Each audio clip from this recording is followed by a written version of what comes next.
आप देख रहे हैं हिमालय दर्पण उत्तराखंड।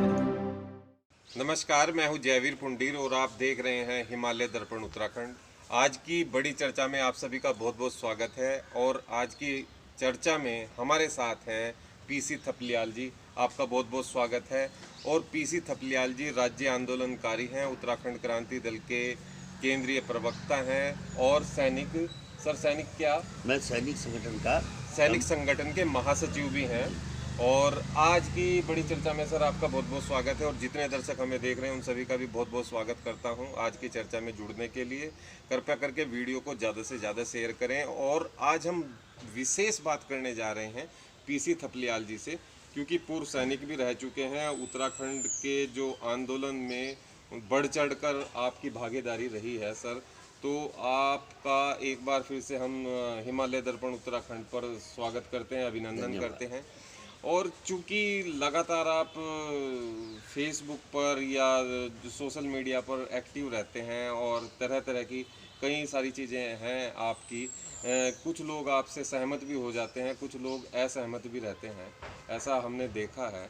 तो किस तरीके से देखते हैं कि ये जो उत्तराखंड है 20 सालों में, इसकी स्थिति को आप किस तरीके से देखते हैं? देखिए, जो पृथक राज्य उत्तराखंड बना, तो इस बनने के पीछे जो यहाँ के राज्य आंदोलनकारी की अवधारणा थी, वो हमारा मेनली रोजगार था। क्योंकि उत्तराखंड में हम लोग रोजगार परक लोग हैं। मनी ऑर्डर इकोनॉमी से हमारा राज्य चलता रहा है पहले से ही। और जैसे लोग खेत खलिहानों से अपना भरपेट करते रहते हैं मैदानी इलाके में, यहाँ पे हमारे खेत खलिहान इतने मजबूत की स्थिति में नहीं है कि हम अपने परिवारों को पाल सकें। यहाँ पे हम रिक्शा, घोड़ा गाड़ी, अन्य जो ऐसे मैदान में लोग चलाते हैं, हम वो भी नहीं चला सकते। तो हम पूरी तौर से रोजगार पे डिपेंड हैं और रोजगार का अकाल पड़ते जाना हमारे लिए एक बहुत बड़ी आपदा के रूप में आ गया है। क्योंकि अगर आज मैं देख रहा हूँ कि 20 साल के बाद जिस स्थिति में आज उत्तराखंड है, तो आज भी उत्तराखंड अपने पैरों पे खड़ा नहीं हो पाया है आज। बल्कि मैं ये कहूँगा कि राज्य बनने के बाद ये राज्य आईसीयू में चले गया है। हमारे नेताओं ने इसको मैनेज नहीं कर पाया। इसके जो संसाधन थे, उन संसाधनों को वो उनका दोहन करने में वो फेल हो गए हैं और उन्होंने कहीं ना कहीं माफियों की गिरफ्त में आके इस राज्य को बेपटरी कर दिया है। और इसलिए ये राज्य पलायन करने के लिए मजबूर हो गया है। हमारे इतनी अच्छी भौगोलिक परिस्थितियां होने के बावजूद भी आज हमारे बच्चे गली कूचों में, शहरों में आज काम करने के पेट रोजी रोटी के लिए घूम रहे हैं और हम उनको कुछ नहीं दे पाए। ये है 20 साल का रिजल्ट। 20 साल का रिजल्ट है और इतने सारे मुख्यमंत्री हैं, 10 मुख्यमंत्री बन चुके हैं। किस तरीके से देखते हैं कि राजनीतिक जो राष्ट्रीय पार्टियां हैं उनका ही यहाँ पर आज भी वजूद है, जबकि उत्तराखंड क्रांति दल जो पार्टी है वो एक तरीके से जन्मदाता है उत्तराखंड की। जन्मदाता होने के बावजूद भी लोगों ने उस पर उतना विश्वास क्यों नहीं व्यक्त किया जितना विश्वास करना चाहिए था? कि जैसे दूसरे राज्यों में देखते हैं कि क्षेत्रीय दल कहीं ना कहीं तो खड़े हैं, लेकिन यहाँ का जो क्षेत्रीय दल है उत्तराखंड क्रांति दल, आप जो हैं उसके केंद्रीय प्रवक्ता भी हैं, किस तरीके से मानते हैं कि आप उस समय, ठीक है राज्य आंदोलनकारी आप भी रहे हैं, दूसरे लोगों ने भी आंदोलन किया और किसी न किसी तरीके से इसमें शहादतें भी हुई हैं, उसके बाद ये आपको मिला है राज्य। लेकिन सबसे बड़ी विडंबना अगर ये बात है देखी जाए तो कोई लीडर उत्तराखंड क्रांति दल नहीं दे पाया। क्या इस चीज़ को आप मानते हैं कि आज भी आपकी पार्टी में राजनीतिक परिपक्वता वाला कोई लीडर नहीं है? देखिए, क्षेत्रीय राजनीति पनपाने के लिए क्षेत्रीय पूंजीपति और क्षेत्रीय उद्योगपतियों का होना जरूरी है, जो हमारे पास नहीं रहे हैं। उसका कारण बहुत सारे हैं जो एकदम से आने वाले चर्चा में मैं बताऊंगा। लेकिन जहाँ तक आप ये बोलते हैं कि राजनीतिक परिपक्वता की बात करते हैं, तो उसमें हमारे जो संस्कृति और संस्कार हैं वो हमारे आड़े आए। मैं उदाहरण देता हूँ, हम लोग सीधे साधे लोग कहलाते हैं। आपने कभी भी देखा होगा कि पहाड़ के लोग शातिर प्रवृत्ति के नहीं रहे। हम लोग दादा भुल्लों की संस्कृति को मानने वाले लोग हैं। हमारे फौज में मैं फौजी रहा हूँ, और अगर हम कर्नल और ब्रिगेडियर बन गए, लेकिन जब हम अपने गांव में जाते हैं तो अपने हल चलाने वाले चाचा के भी चरण हम छूते हैं। तो ऐसी संस्कृति और संस्कार वाले लोग कैसे हम एकदम से ऐसे हो जाते कि हम बोलते जैसे सातिरपना जो राजनीति का है वो हम अपने में नहीं ला पाए। हमारे सीधे साधे भोले वाले नेता, अगर आप देखेंगे कि जो हमारे फाउंडर थे माननीय डीडी पंत जी, वो बहुत बड़े विद्वान थे, जाने माने प्रोफेसर थे।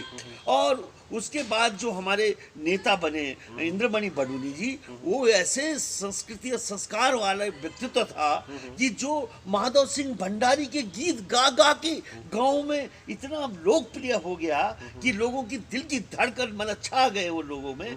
उनका ये जो सीधापन था वो हमारा लिए खैर जो भी है कि हम आगे चले, लेकिन आगे चलने के बाद आज तक 40 साल हो गए उत्तराखंड क्रांति दल बने हुए, लेकिन 40 साल में भी उत्तराखंड क्रांति दल जिंदा है, ये मरा नहीं है।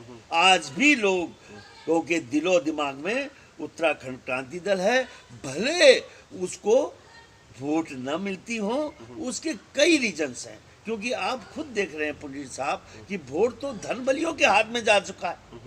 आज धन बली और बाहुबली, इस आप देख रहे हो कि किस तरह से यस थपलियाल जी, सीधा सवाल ये है, राजनीति अगर करनी नहीं आ रही है, ठीक है, और उस सिस्टम को आप लोग फॉलो नहीं कर पा रहे हैं, तो फिर एक तरीके से सामाजिक जो कार्य हैं उनमें क्यों नहीं लगते, या जो समस्याएं हैं उनको उठाने का काम तो वैसे कर ही रही है पार्टी, लेकिन राजनीति फिर करने का फिर विचार क्यों है, जब कोई नेता अभी तक आपके पास में इस तरीके का नहीं है? आप राजनीति को केवल वोट की राजनीति की तौर से देख रहे हैं, और हम जो कह रहे हैं कि आज उत्तराखंड क्रांति दल उत्तराखंड की जनता की आवाज़ है, उनकी भावनाओं का प्रेरक है। क्योंकि आपने देखा होगा कि अगर इस राज्य में किसी मुद्दे को जन्म दिया,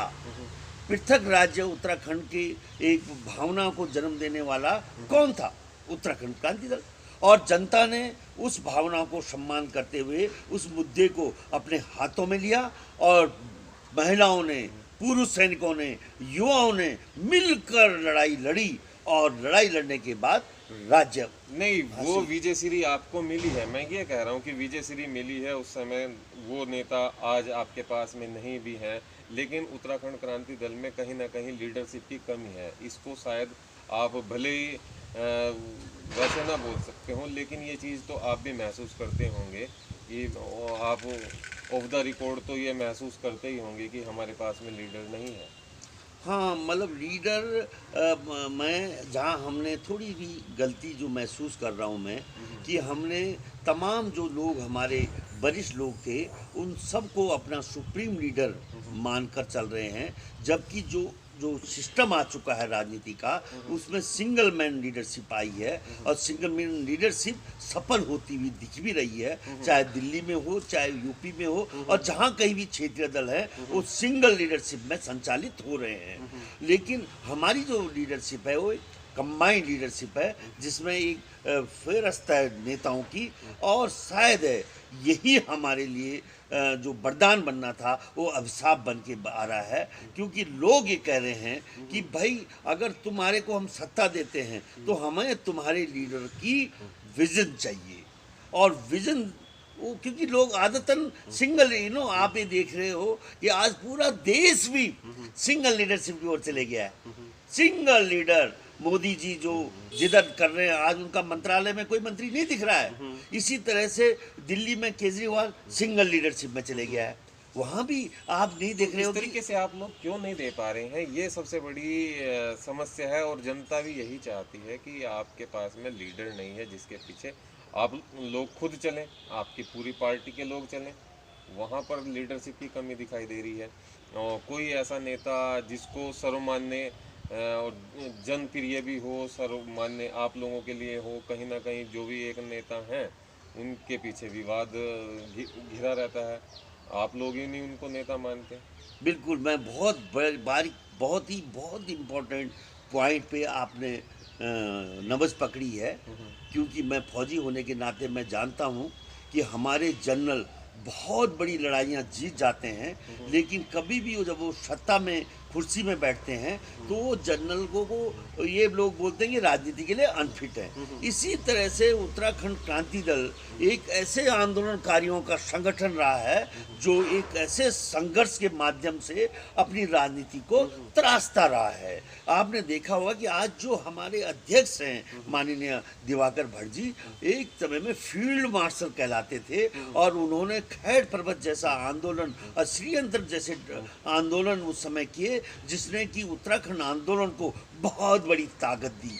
लेकिन वो वही जैसे हो गया कि साहब वो जनरल अरोड़ा ने बांग्लादेश की लड़ाई जीत ली, बिल्कुल, लेकिन जनरल अरोड़ा को कोई प्रधानमंत्री बनाने के लिए तैयार नहीं है। शायद यही आपके बिल्कुल आज एक स्पष्ट सोच उभर के आई है हिमालय दर्पण के माध्यम से कि हम लोगों को राजनीति की तरफ अपने को ले जाना होगा, और जो कोई हमारे बीच में, क्योंकि उत्तराखंड एक बुद्धिजीवियों की नर्सरी है, यहाँ पे ऐसे ऐसे लोग हैं जो बिल्कुल हर चीज से वाकिफ हैं। अब हम ऐसे लोगों को, ऐसे युवाओं को पार्टी में ला रहे हैं, और इसमें सबसे पहला जो कदम हमने उठाया, माननीय सुरेंद्र सिंह पांगती जो एक ऐसे आईएएस रहे हैं जिनको पहाड़ का पूरा ज्ञान है, उनको हमने अपनी पार्टी में लाया है। और वो धीरे धीरे पार्टी में जो समन्वय है, जो एक योद्धा है, और योद्धा और बुद्धिजीवियों के बीच में जिस दिन समन्वय बन गया, उस दिन उत्तराखंड क्रांति दल उत्तराखंड की सत्ता पे होगा, ये मैं दावे के साथ कह रहा हूँ। थपलियाल जी, एक चीज़ और भी है, पांगती जी हैं, आप हैं, बहुत सारे लोग हैं, लीडर हैं। एक चीज़ ये भी सामने उभर के आ रही है कि कुछ लीडर जो हैं आम आदमी पार्टी के संपर्क में हैं। जी हैं, बिल्कुल। और यहाँ तक भी सुनने में आ रहा है कि वो कभी भी समय रहते यहाँ से आम आदमी पार्टी में चले जाएंगे, और वो बड़े नाम हैं। जी बिल्कुल बिल्कुल, इसमें कोई दो राह नहीं है।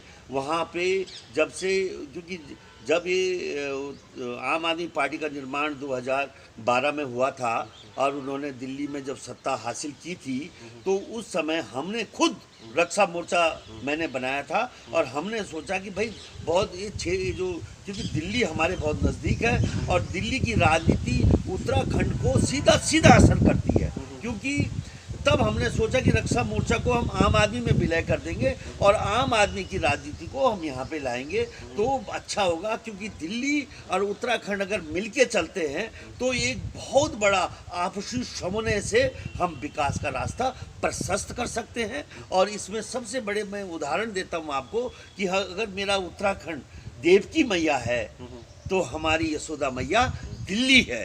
दिल्ली हमें पालती है। दिल्ली में आज 30 से 35 लाख उत्तराखंडी अपना पेट हम वहाँ से पाल रहे हैं, वहाँ नौकरियाँ कर रहे हैं, और उत्तराखंड में चूँकि हमारे लिए रोज़गार है नहीं, इसलिए हम मजबूर हैं दिल्ली प्लान करने के लिए, तो दिल्ली हमें पाल रही है। तो इतनी बड़ी संख्या जब दिल्ली में है तो दिल्ली की राजनीति का असर कोई माई का लाल उत्तराखंड में नहीं रोक सकता। और जो कुछ उन्होंने दिल्ली में किया है, दिल्ली की सरकार में, उनके पास उदाहरण है। उन्होंने कहा जी हमने पानी बिजली फ्री कर दी, तो जब हमने उसका भी अध्ययन किया कि इन्होंने पानी बिजली कैसे वो किया, मैं हाल में खुद केजरीवाल जी से मिला और हमने कहा कि जी जो भौगोलिक परिस्थितियाँ उत्तराखंड की हैं वो दिल्ली है, उसमें ज़मीन आसमान का फ़र्क है। आपकी समझ और उसको समझना, मैं एक समन्वय बैठाने के लिए आपको ऐसे दिग्गज पहाड़ी नेता अपने साथ लाने पड़ेंगे कि जो आपको आगे की राजनीति का रास्ता बता सकें, क्योंकि हम चाहते हैं कि उत्तराखंड में जो राष्ट्रीय दलों ने 20 साल से जो लूट मचाई है अपने माफियाओं से मिलकर, उस लूट को कैसे रोका जाए। और इसके लिए हम मैंने बोला भी है पहले कि मैं गार्जियंस के रूप में, हम पूर्व सैनिक हैं और पूर्व सैनिक इस राज्य का गार्जियन है, तो हमारी चिंताएं हैं। हम किसी गैंग के हिस्सेदार नहीं हैं। आजकल राजनीति और राजनीतिक दल गैंगी बन चुके हैं। हम गैंग से अबव जाके इस राज्य के हित में जो कुछ होगा उसके लिए हम व्यक्तिगत सब कुछ न्यौछावर करके, और हम कर रहे हैं। आज 25-26 साल से आपने देखा होगा कि मैंने एक अच्छी खासी नौकरी छोड़कर पृथक राज्य उत्तराखंड आंदोलन में आया और आज तक केवल सड़क पे हूँ, और सड़क के अलावा मैं कभी भी भाजपा कांग्रेस की राजनीति का हिस्सा नहीं बना। एक चीज़ और भी है थपलियाल जी, सबसे बड़ी बात है कि जब संरक्षक आप मानते हैं, और मानना क्या है वो है भी, और ये सब मानते भी हैं, जनता भी मानती है उत्तराखंड क्रांति दल एक संरक्षक के रूप में, लेकिन संरक्षक के रूप में भी आप वो भूमिका नहीं निभा पाए जो आपको निभानी चाहिए थी। कहीं ना कहीं इसमें भी कमजोरी है। आप जो उत्तराखंड क्रांति दल के नेता हैं वो कहीं ना कहीं इस तरीके से, जैसे उनके हौसले ही पस्त हो रखे हों, इस तरीके से अगर आप सामान्य रूप से भी उनसे बातचीत करते हैं या जानने की कोशिश करते हैं तो कहीं उनका ऐसा विजन नज़र नहीं आ रहा। 2022 के चुनाव को लेकर बहुत सारे लोग आश्वस्त थे कि उत्तराखंड क्रांति दल कहीं ना कहीं बहुत अच्छा प्रदर्शन शायद 2022 में कर जाएगी, लेकिन युवा आपके साथ में जुड़े हैं। जो युवा आज तैयार हैं वो आपकी तरफ देख रहे हैं आशा भरी निगाहों से, लेकिन कहीं ना कहीं उन युवाओं के मन में भी एक बहुत बड़ी निराशा आने वाले समय में नेताओं से, अगर उनके नेताओं की अगर भूमिका की बात की जाए तो कहीं ऐसा कोई नेता नज़र नहीं आता जिसको लेकर युवा बहुत ही ज़्यादा आशावान हो कि ये हमारे नेता हैं या हम में से किसी को नेता बनाया जाएगा। ऐसा युवाओं के अंदर एक ऐसी परिपाटी दिख रही है कि कुछ ऐसा नज़र ही नहीं आ रहा उनको। तो निराशा की जो भावना है वो आ जाएगी युवाओं के मन में। बिल्कुल, बहुत सही ढंग पे सही पॉइंट आपने पकड़ा है। और मैंने कहा भी था कि हमारी संस्कृति और हमारे संस्कार आड़े आ रहे हैं, और उसमें सबसे बड़ी समस्या आ रही है कि अगर आप ध्यान से देखेंगे तो उत्तराखंड में लोग आज दिन तक जितने हमारे बड़े नेता बने हैं वो यूपी ने बनाए, यूपी के लोगों ने। अगर गोविंद बल्लभ पंत हिंदुस्तान की राजनीति का सितारा बने तो उसके पीछे उत्तर प्रदेश की जनता थी। अगर हेमवती नंदन बहुगुणा और नरेंद्र तिवारी जी इस देश की राजनीति के सितारा बने तो उसके पीछे उत्तर प्रदेश की सरकार थी, उत्तर प्रदेश के लोग थे। और आज भी योगी आदित्यनाथ आज उत्तर प्रदेश की राजनीति से लेकर देश की राजनीति में जिनकी हनक है, उस पहाड़ी के पीछे भी आज उत्तर प्रदेश की जनता खड़ी है। लेकिन हम 20 साल में एक भी नेता अपना नहीं दे पाए, क्योंकि हमारी संस्कृति और संस्कारों में है घर का जोगी जोगता दूर गांव का सिद्ध। और यही हमारे लिए आड़े आता है कि हमारे पास बड़े बड़े विद्वान लोग हैं, लेकिन लोगों की नज़र नहीं जा रही है। लोग देखिए, आप बारीक से अगर लोग देखेंगे तो भाजपा ने क्या दिया हमें, टीएसआर जैसे नेता। मेरे सामने ये लोग बच्चे थे, मैंने इन तमाम बच्चों को अपने सामने देखते देखते भगवान बनते देखा। नहीं थपलियाल जी, राजनीति वो तो राजनीति में एक सक्सेस है, वो किसी को भी नेता बना रहे हैं, वो हटा रहे हैं, बना रहे हैं, वो भले ही एक्सपेरिमेंट कर रहे हैं, लेकिन आप तो कहीं ना कहीं एक्सपेरिमेंट करने की भी स्थिति में नहीं है। हम इसलिए मैं बोल रहा हूँ ना कि हमारी आज की डेट में सर, मैं ये जानना चाह रहा हूँ, आज की डेट में आपका लीडर कौन है?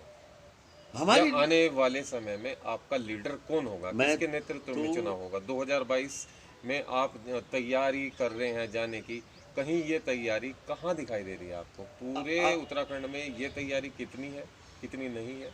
लीडर कौन है, कौन होगा? को एक चीज स्पष्ट रूप से समझनी होगी कि बाकी दलों के नेता दिल्ली में बैठे हैं, भाजपा, कांग्रेस, आम आदमी पार्टी या अन्य जो भी छोटे मोटे दल हैं, उनके नेता, उनके मठाधीश उत्तराखंड की बाउंड्री से बाहर दिल्ली में बैठे हुए हैं। ठीक है। ठीक है। और उत्तराखंड क्रांति दल का जो नेता है वो उत्तराखंड की जनता है, और जनता की मजबूरी है कि वो हमको इतनी घर का जोगी जोगता वाला जो हिसाब बताया मैंने, क्योंकि अब आते हैं उड़न खटोले में, हम उड़न खटोले में नहीं उड़ सकते। बारीकी से जब अध्ययन करो आप, और जब चुनाव होते हैं तो इनके उड़न खटोले में आए हुए दिल्ली के मठाधीश इनको जनता को बहुत बड़े लगते हैं, क्योंकि जनता हमारी भोली भाली जनता है, और उनके लोग उड़ के आते हैं, और हम जब पैदल चलते हैं तो आप कुछ नहीं मानते? कुछ नहीं मानते। हमारा ब्रिगेडियर को मैंने रक्षा मोर्चा से चौबट खाल से खड़ा किया था, और ब्रिगेडियर को कोटद्वार में बॉर्डर में पकड़ दिया। अरे भाई डिक्की खोलो, उसमें वो अपने कोटा ले जा रहे थे। और जो बेइज्जती मेरे ब्रिगेडियर की, जो ब्रिगेडियर एक समय में गढ़वाल राइफल सेंटर कमांडेंट था, उसकी क्या बेइज्जती की राजनीति ने। तो मैं ये कह रहा हूँ कि हम लोगों की अगर जो बेइज्जती हो रही है और जो हमारा मान सम्मान नहीं हो रहा है, वो उसका कारण हमारी संस्कृति और प्रवृत्ति और संस्कार है। हम लोग दूसरे को बड़ा मानते हैं। हमारे पास आपने देखा नहीं, मोदी जी ने एक सेंटेंस बोल दिया श्रीनगर में, सॉरी महिलाएं मोदी जी की दीवानी हो गई सारी। अब कैसे निकाले? ऐसा नेता आपके यहाँ क्यों नहीं है हमारे जो महिलाएं दीवानी हो जाए? देखिए, उनको मालूम है कि ये मैं बोलूँगा तो बोलेंगे छोटे मुंह बड़ी बात कर रहा है। वो तो दिल्ली का बादशाह बन के आ रहा है, और जो यहाँ पे उनके लोग हैं वो उनके चीफ मैनेजर हैं, ये मुख्यमंत्री थोड़ी हैं। ठीक है, उनके पास में, ठीक है, हाँ, उनके पास में मठाधीश हैं, वो हाँ, दिल्ली में बैठते हैं, कहीं भी बैठते हैं। उत्तराखंड क्रांति दल आज तक एक मठाधीश तैयार नहीं कर पाई, ये मानते हैं आप? आपकी अंदर की पीड़ा मैं भी जानता हूँ। आप लगातार अपने सोशल उस पर प्लेटफॉर्म पर बोलते भी रहते हैं। कहीं ना कहीं पीड़ा ये झलकती है कि आपको भी लगता है कि हमारे पास में कोई लीडर नहीं है। yes. उत्तराखंड क्रांति दल इस समय सबसे पहले तो आप लोगों के लिए चुनाव लड़ने से ज़्यादा मेरा जो मानना है, कहीं ना कहीं आपको अपना नेता चुनने की ज़रूरत है चुनाव में जाने से पहले। बिल्कुल है, लेकिन एक चीज़ है पंडित साहब, हम अपने जैसे एक परिवार होता है, और परिवार में बूढ़े बुजुर्ग होते हैं, दादा, और कोई बोले कि इस दादा को बाहर फेंक दे और तू परिवार का मुखिया बन जा, तो वो वाला हिसाब मेरे सारे नेता बूढ़े हो गए। उन्होंने इतनी लड़ाइयाँ लड़ी, और आज वो ऐसी बुजुर्ग स्थिति में हैं कि आप उनका स्वास्थ्य भी ठीक नहीं है। मैं कैसे बोलूं? मैं तो उनको मतलब कहता हूं कि वे हमारे सर्वोच्च हैं, और उनको मान के हम उत्तराखंड की राजनीति को आगे बढ़ा रहे हैं। और समय आएगा, आप देखते के साथ क्यों नहीं चल रहे आप? अब क्योंकि अपने बुजुर्गों को मान सम्मान करते हैं। बुजुर्गों का मान सम्मान देने से कौन मना करता है? समय के साथ अगर चलना है, क्योंकि या कुछ मैं आगे कैसे बढ़ना है, या राजनीति करनी है। नहीं, 15 मई को सुनने में आ रहा है कि आपकी जो पार्टी है उसका अधिवेशन भी है जी। अधिवेशन में युवा तैयारी कर रहे हैं कि भाई हम इस बार इस तरीके की हमारी वो रहेगी रणनीति कि कुछ को आराम कराया जाए कि भाई ये आप लोग आराम कीजिए और कमान किसी और के हाथ में दीजिए। वो मैंने कल मेरे से पूछ रहे थे युवा कि भाई कैसे होगा हमारा भविष्य। कल मीटिंग में काफ़ी आप तो ये मानते हैं कि युवाओं का भविष्य भी आप अधर में डाल रहे हैं राजनीति में? मैं उनको एक ही चीज़ समझाया, मैंने कहा कि देखो, अगर तुम ऐसा कुछ करना चाह रहे हो तो उसी तर्ज में करना पड़ेगा जिस तर्ज में माननीय मोदी जी ने किया। मोदी जी ने अपने सीनियर नेताओं को अपने परामर्शदाता बनाकर और पूरे देश की राजनीति का जिम्मा अपने कंधों में उठाया, और चूंकि उनके कंधे मजबूत थे, उन कंधों के पीछे अडानी और अंबानी का धन मौजूद था, उनके हवाई जहाज मौजूद थे, तो वो पूरे देश को समझाने में, उनको संपर्क करने में कामयाब रहे। अगर कोई ऐसा छोटा मोदी हमारे उत्तराखंड में पैदा हो जाता है जो अपने कंधों पे क्षेत्रीय दल की राजनीति को संचालित कर सके, उसको हमारा सलाम, मैं उसके साथ रहूंगा, ये मैंने कह दिया है। लेकिन ऐसे नहीं कि तुम भी कुछ नहीं और जग हंसाई हो जाए, अपने बुजुर्गों का हम अपमान कर दें और यहाँ तुम कुछ करने कर पाओ। अगर कोई है तो कोई आगे आओ। आपकी नजर में कौन है? मेरी नज़र में मैं देखो, जब मेरे पास एक काम करने के लिए आएगा, क्योंकि अभी युवा अपने आप कर रहे हैं, मेरे बुजुर्ग अपना काम कर रहे हैं। आप संतुष्ट हैं? मैं संतुष्ट क्या मैं हम जो आपकी कार्य प्रणाली है, कार्यशैली है, जिस तरीके से देख रहे हैं कि हर कोई विधानसभा चुनाव की तैयारी में है, जो ठीक ठाक भी नेता है लेकिन उनको अपने विधानसभा से बाहर का दिखाई नहीं दे रहा है। वो सोचते हैं कि भाई मेरी विधानसभा को अपने हिसाब से मैं देखता हूँ, उस हिसाब से संगठन की जिम्मेदारी लेने वाला कोई देखिए, व्यक्ति। जब मैं और पांगती जी उत्तराखंड क्रांति दल में आज से 1.5 साल पहले ज्वाइन किए, तो हमने ये समझा था कि उत्तराखंड क्रांति दल इसलिए आगे नहीं बढ़ रहा है कि इसमें अनुशासन की कमी है, और उस अनुशासन की कमी को दूर करने के लिए हमने एक मजबूत संविधान बनाने की प्रक्रिया की, और हमने 3 महीने में संविधान बना दिया। और हमने बोला कि संविधान ही किसी भी दल का सर्वोच्च नेता होता है। अगर संविधान के मुताबिक आप चलोगे तो कोई आदमी अपनी दादागिरी नहीं कर पाएगा, कोई अपनी मनमानी नहीं कर पाएगा, और कोई भी पार्टी में हिटलर नहीं बन पाएगा। और जब हमने उस संविधान को केंद्रीय कार्यकारिणी में रखा और माननीय पांगती जी को जो सर्वोच्च विशेषाधिकार समिति के अध्यक्ष बनाए गए थे 1 साल पहले, उनके उस पद पे 1 साल बाद ये मतलब हमारे वरिष्ठ नेताओं ने जब उसको पे उंगली उठाई तो हमने तुरंत अपना बस्ता वापस लेकर और बैठ गए। क्यों? संविधान लागू नहीं कर पाए? नहीं कर पाए। देखिए, आपने संविधान बनाया, उस पे सर्वसम्मति भी बनी होगी। सर्वसम्मति हमने एक कोरोना काल में हमने सारे उनके मेल में उनको भेजा, और बाई हैंड मैंने एरी जी को दिया, 3 बार मैंने दिवाकर भट्ट जी को दिया, मैंने अपने कार्यकारी अध्यक्ष हरीश पाठक जी को दिया, मैं सबको दिया। लेकिन किसी ने अब सहमति नहीं बनी। अब मैं क्या करूं इसमें? तो मतलब देखिए, मतलब इतनी ये भी बड़ा लोकतंत्र है कि आज मैं अपने नेतृत्व अगर आप बेहतर करना चाह रहे हैं, बेहतर आपने करने की कोशिश भी की, प्रयास भी किया, मेहनत भी लगाई, संविधान भी बनाया। अगर पांगती जी जो सीनियर IAS है और सबसे उम्रदराज है, 82 हैं, और उत्तराखंड को भली भांति जानते हैं, यहाँ की परिस्थितियों को भी जानते हैं, अगर उन्होंने ये संविधान बनाया, उस संविधान को ही लागू करने में लीडरशिप ने हाथ खड़े कर दिए, तो आप क्या मानते हैं?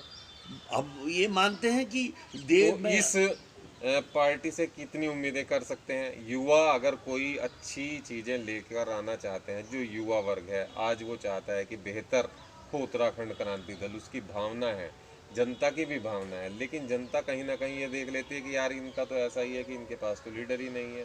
युवा जो कुछ करना चाहते हैं वो युवा भी नहीं कर पाएंगे। जब इतने सीनियर आदमी का सम्मान नहीं कर पा रहे हैं, जो उन्होंने इतनी मेहनत की है, उनके संविधान ठीक है आप लेकिन संविधान को लागू तो करो। अगर कहीं पे उसमें कम ज़्यादा कुछ घटाना बढ़ाना है तो उसमें बातचीत होगी कि भाई आप ये संविधान में ये चीज़ आप कम कर सकते हैं, इसमें बढ़ा सकते हैं, इसमें ये चीज़ अमेंडमेंट हो सकते हैं। लेकिन वो तो आपने एकदम रिजेक्ट कर दिया। हाँ, रिजेक्ट कर दिया। लेकिन इस मामले में जो हमने जो अपनी रणनीति बनाई है, अभी एक फार्मूला कोई ऐसा तैयार नहीं कर पाए कि ये फार्मूला है, इसके आधार पे ये होगा, ऐसा कुछ नहीं है। क्योंकि कारण ये है कि कोई नेता नहीं है जी, कोई सुनने वाला भी नहीं है, मुझे ऐसा लग रहा है। मतलब कमी हमारी हाई कमांड है, लेकिन हाई कमांड कहाँ है आपकी? हमारे मैं वही जानने की कोशिश कर रहा हूँ कि हाई कमान है कहाँ? जैसे और पार्टियों की हाई कमान है, आपकी हाई कमान है कहाँ? कौन है हाई कमान? हाँ, इन्होंने संरक्षक मंडल बना रखा है, उसको हाई कमान बोलते हैं। संरक्षण मंडल में कौन कौन लोग हैं? जबकि संरक्षक मंडल में हमेशा वो लीडरशिप का रोल नहीं होना चाहिए। संरक्षक मंडल का नेता तो अध्यक्ष ही होता है, लेकिन यहाँ पे हमारे उसमें ये सिस्टम है, ये परंपरा रही है कि हमारा जो पूर्व के अध्यक्ष हैं वो सर्वोच्च कमेटी में जो जितने पूर्व अध्यक्ष हैं, और वो हम संयुक्त हमारा लीडरशिप है, और वो लीडरशिप हमको संचालित करती है। तो अब उसमें अगर कोई ड्रॉबैक्स आ रहे हैं, उनके महसूस कर रहे हैं, आपको लगता है कि वो संचालित कर पा रहे हैं? संचालित अब इतने दिनों से जिंदा रखा है उन्होंने, 40 साल में खत्म। जिंदा तो हमारे कई दल खत्म हो गए। जिंदा तो ऐसा होता है कि ये चीज़ें ऐसी हैं वो जिंदा रहती हैं, लोगों के अंदर तो हैं, जी जब तक वो दिलों में है।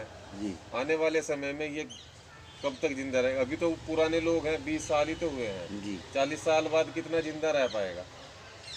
एक ना एक दिन तो अंत समय आएगा। जी मैं उसमें आ रहा हूँ, क्योंकि उत्तराखंड की एक समस्या और भी है, और वो है कि उत्तराखंड का जनमानस उत्तर प्रदेश के जनमानस से ज़्यादा डिवाइडेड है। यहाँ पे जो गढ़वाल रीजन है, कुमाऊं रीजन है, मैदानी रीजन है और जौनसार क्षेत्र है, इन 4 रीजन चार रीजन को कमांड करने वाला नेता अभी पैदा होना बाकी है।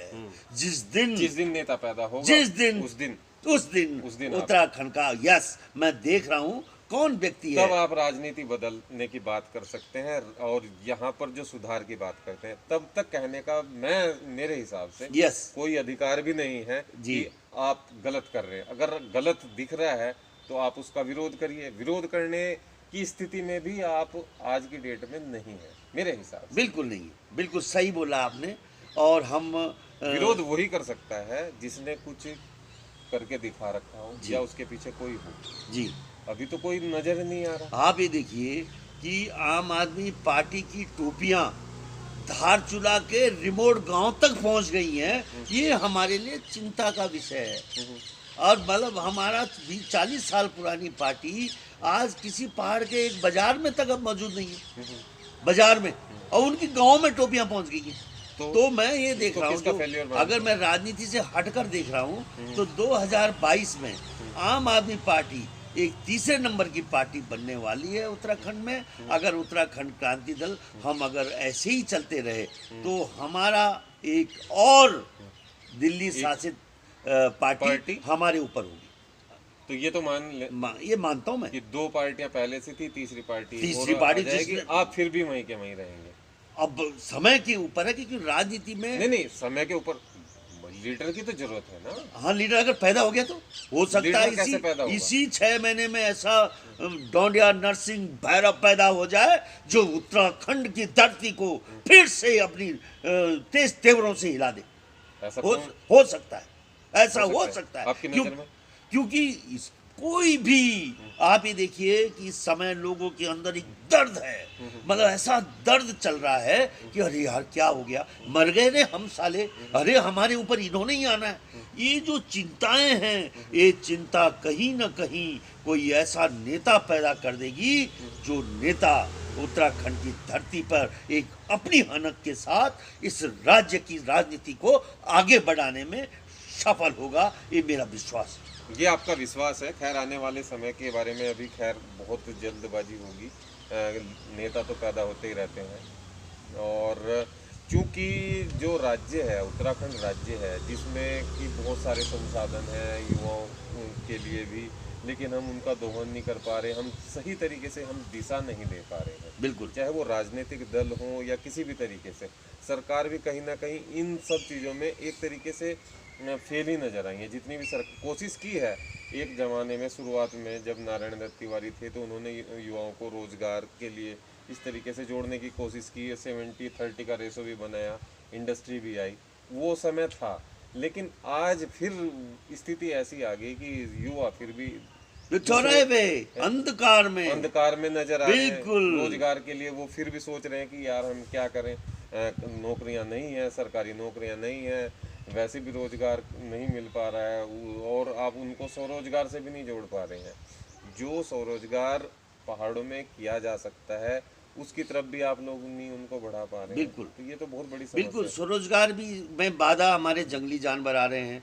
और जहाँ तक जो सवाल आप बोल रहे थे कि जैसे हम देखें कि राज्य आंदोलन हुआ, राज्य आंदोलन किसी दुनिया में जितने बड़े आंदोलन हुए उन आंदोलनों के गर्भ से नेता पैदा हुआ। हमारा अभागा आंदोलन ऐसा रहा कि उससे जो भी छोटे मोटे नेता पैदा हुए वो भाजपा की झोली में चले गए। कोई अभी हमें युवा नेता जुगरान पहले भाजपा की झोली में राज्य मंत्री बनाया, आज वो आम आदमी पार्टी के दरवाजे पे चले गया, उसने भी उत्तराखंड क्रांति दल की तरफ नहीं झांका।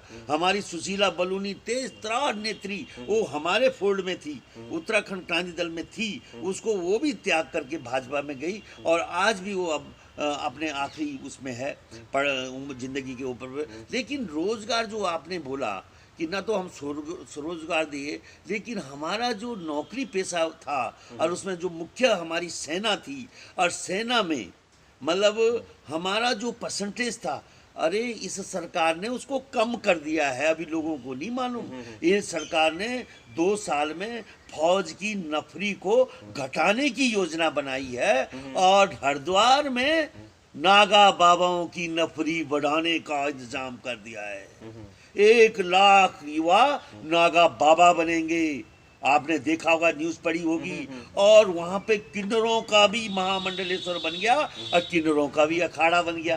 तो आप ये देखिए कि मेरी धर्म नगरी में ये क्या करने वाले हैं, जो हमारी धर्म वाली संस्थापक राम राज्य वाली पार्टी, ये कुछ ना कुछ देखिए ना, इनको अंदर की लड़ाई ज़्यादा महत्वपूर्ण है और लद्दाख में बैठा हुआ चीन इनके लिए कुछ नहीं है। आज चीन चारों तरफ से हिंदुस्तान को घेर लिया है। आज उत्तराखंड अगर अशांत होता है तो देश की रक्षा और सुरक्षा का सवाल है। आज मैं क्षेत्रीय दल, मैं अगर उत्तराखंड क्रांति दल हूँ तो मैं उतना ही राष्ट्रवादी हूँ, क्योंकि मुझे चिंता है कि मेरे सीमांत गांव अगर खाली होंगे तो इस देश की एक तरफ चीन बैठा हुआ है, दूसरी तरफ नेपाल। आपने देखा होगा काला पानी में उसने किस तरह से अपना अधिकार जताया और किस तरह से चारों तरफ लद्दाख में वो आपने देखा होगा गलवान घाटी में किस तरह से आज चीन का साम्राज्य स्थापित हो चुका है। इस चीज़ को अनदेखा करते हुए और कुंभ में नागा बाबाओं की भर्ती, क्योंकि नागा बाबाओं को और किन्नरों को हम शायद एक धर्म के खिलाफ लड़ाने में बड़े कारगर सिद्ध होंगे, शायद वो चिंताएं उनको ज़्यादा हैं और वो चिंताएं कम हैं। इसलिए मैं चाहता हूँ कि जिस तरह से अब फौज में भी हमारा गुजारा नहीं चलेगा तो हम आगे क्या करेंगे। तो एक ही रास्ता यहाँ के युवाओं के पास बैठ है और वो है कि ये विश्व में सबसे बड़े प्राकृतिक संसाधनों के मालिक हैं। इनके पास गंगा जैसी नदी है, इनके पास हिमालय है, इनके पास जंगल हैं, जिन जंगलों ने करोड़ों को करोड़पति बना दिया। और जो जंगल और जल जो इस केंद्र सरकार की साजिश के तहत हमारे हाथों से छीन लिया गया है, उसको वापस लेना हमारा पहला कर्तव्य होगा और राजनीति बाद में होगी। राजनीति बाद में होगी। राजनीति एक मुख्य ऐसा वो हो गया कि उत्तराखंड के लोग राजनीति में ही राजनीति से बाहर आने की कोशिश नहीं करते। ठीक है, मैंने देख रहा था कि आप कह रहे हैं कि जैसे अगर हम बात करते हैं आध्यात्म की, आध्यात्म पे भी आप काम कर रहे हैं। और आपने कहा कि हरिद्वार के जैसे हमारी धर्म नगरी है हरिद्वार, इसी तरीके से हमारे कुछ जगह हैं ऊपर। आपने व्यास घाटी की बात की, अगर मैं उसकी बात करता हूँ तो किस तरीके से आप मानते हैं कि आध्यात्म के क्षेत्र में यहाँ पे बहुत ज़्यादा विकास किया जा सकता है। सरकारें उस तरफ ध्यान नहीं दे पा रही हैं। ठीक है, सरकारों का ध्यान क्योंकि बहुत अलग अलग जगह पे भी रहता है, बहुत सारी चीज़ें करनी होती हैं सरकारों को, लेकिन आध्यात्मिक दृष्टिकोण से उत्तराखंड को और भी सक्षम बनाया जा सकता है, सुदृढ़ बनाया जा सकता है। तो किस तरीके से देखते हैं आप, क्या सोचते हैं कि इसको आध्यात्म के क्षेत्र में हम किस तरीके से बढ़ा सकते हैं? जबकि क्योंकि कार्यक्रम के समय की बात है, थोड़ी सी समस्या हो जाती है कि एक लिमिटेशन है हमारी भी बातचीत करने के लिए, बहुत ज़्यादा विषय है। लेकिन अभी क्योंकि चलते चलते मैं जानने की कोशिश कर रहा हूँ कि उत्तराखंड क्रांति दल का विज़न क्या है, क्या नहीं है, वो तो आने वाला समय बताएगा। जो आपकी लीडरशिप है वो क्या तय करती है, क्या नहीं तय करती है 2022 के चुनाव में। लेकिन अभी जो पीसी थपलियाल है वो किस तरीके से देखते हैं कि हमारे पास में उम्मीदों के लिए क्या है, क्या बचा है? जो युवा हैं कम से कम उनको तो प्रेरणा मिले, वो सुने आपको। देखिए, देवभूमि है उत्तराखंड, अध्यात्म धरती है उत्तराखंड, और सदियों से जब से बद्री केदारनाथ जी यहाँ पे इनका स्थापना हुई होगी, उस युग से लोग पैदल यात्रा भी यहाँ आते रहे हैं। यहाँ हिंदुओं की सबसे बड़ी आस्था का केंद्र गंगा यहाँ है।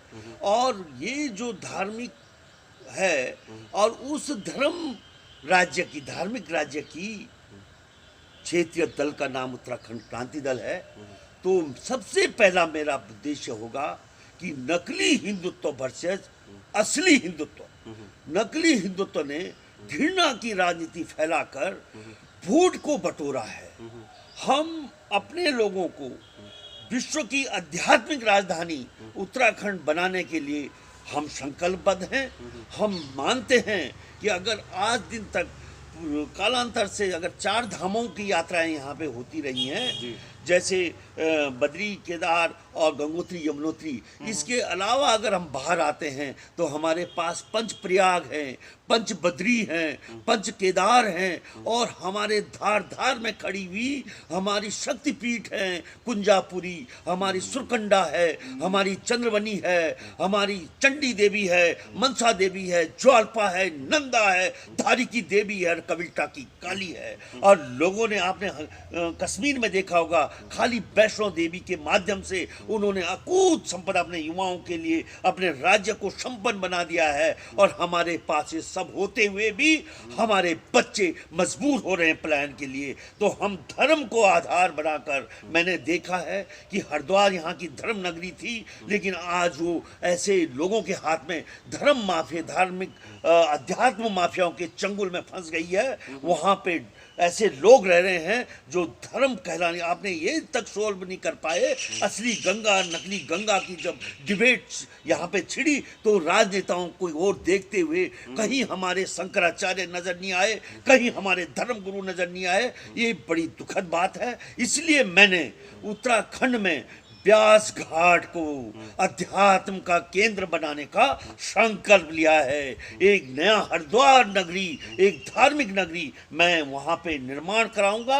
ये मेरा जीवन का संकल्प है, क्योंकि मैं जब छोटा था, मेरे गांव में महादेव होते थे, वहाँ पे बाबा शाम सुबह वहाँ घंटियाँ बजती थी, आरतियाँ होती थी। आज गांव भी सूने पड़ गए, महादेव भी उजड़ गए। महादेवों में महादेव है ब्यास घाट। और ब्यास घाट में जो उस व्यास जी का, जिसकी कलम से हिंदुत्व का जन्म हुआ है, वो मेरे आस्था का सबसे बड़ा केंद्र है। और जब मेरे बच्चों ने अभी यहाँ पे हाल में ही सतपुली में जब उन्होंने पैराग्लाइडिंग की, तो उन बच्चों ने भी कहा कि सब जब हम ब्यास घाट के ऊपर, जहाँ पे गंगा का ओम स्वरूप है, उसके ऊपर जाते हैं तो हमारे रोंगटे खड़े हो जाते हैं। निश्चित रूप से मैं अपने लोगों को और विश्व के लोगों को ये बताऊंगा कि आओ, और इस अध्यात्म शक्ति का अगर कहीं आनंद उठा सकते हो तो देवभूमि उत्तराखंड। विश्व इस समय कोरोना ग्रस्त आपात में उसकी सांस घुट रही है बड़े बड़े शहरों में। मेरा उत्तराखंड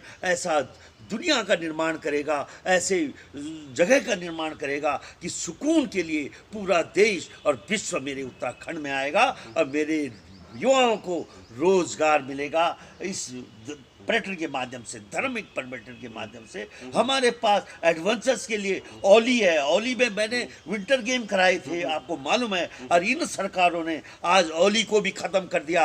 और जो इस रायपुर का जो ये स्टेडियम मैं लाया था, स्केटिंग रिंक वहाँ पे, और स्केटिंग रिंक करके मैंने साउथ एशिया के मैच वहाँ पे कराए थे, और वो इतने चर्चित हुए थे। और आज इन सरकारों, निकम्मे नेताओं ने उसको भी खत्म कर दिया, स्केटिंग रिंक को। साउथ एशिया की एक ही स्केटिंग रिंग थी रायपुर में, यहाँ पर से 1 किलोमीटर आगे, वो भी इन्होंने खत्म कर दिया। तो मेरे पास इतना सब कुछ होते हुए निकम्मी लीडरशिप ने, अयोग्य राजनीति ने हमारा विनाश का कारण बनी है। और एक नई राजनीति को उत्पन्न करने के लिए हम दृढ़ संकल्प हैं और इसको हम आगे बढ़ाएंगे।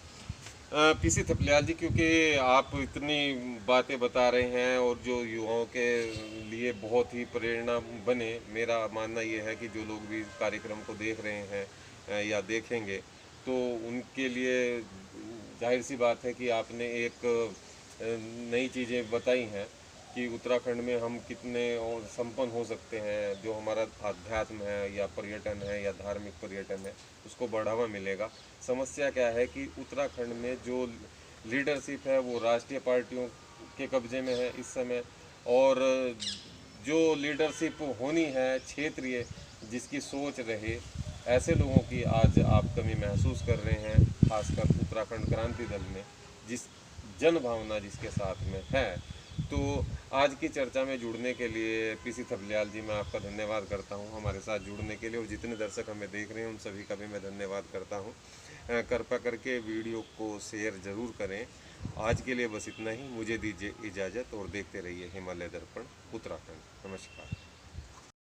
बाकी अपडेट के लिए बने रहें हमारे संग और देखते रहें हिमालय दर्पण उत्तराखंड।